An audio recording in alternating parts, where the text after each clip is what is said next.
ኦንላይን ስራ ይከፍላል ወይ አይከፍልም? ብዙ ሰዎች ግራ የሚጋቡበት ጉዳይ ነው። ግን ዛሬ ከእናንተ ጋር በመሆን አብረን የሚከፍሉና የማይከፍሉን እንለያለን። ከመጀመራችን በፊት ሰብስክራይብ ያደረጋችሁ እያደረጋችሁ ጀምሩ።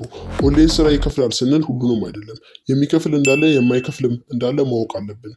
በአጭሩ ሁሉም አይከፍሉም እና የሚከፍሉ ስራዎችን ከፈለጉ ሌላ ቪዲዮዎችን ሰርቼላችኋለሁ፣ ገብታችሁ እዩት። አሁን የማይከፍሉትን ስራዎች እናያለን እና ባገቡባቸው ጥሩ ነው። ጀምራችሁ ከሆነ ደግሞ ቶሎ ገንዘባችሁን ብትወጡ ጥሩ ነው። አንደኛ ዩኤምጂ፣ ሁለተኛ ደግሞ ኦኤምዲ እና ዊትን ዋሌት ነው እና አንድ በአንድ እናያለን ማለት ነው። አንደኛ ዩኤምጂ መጀመሪያ 7,000 ብር 21,000 ብር በመክፈል ቀን በቪዲዮ በማየት እጥፉን ትወስዳላችሁ በማለት የሚያጭበረብሩ ናቸው። እዛ ሰው በመጋበዝ ትርፋማ መሆን ትችላላችሁ የሚሉ ያታሉት ናቸው።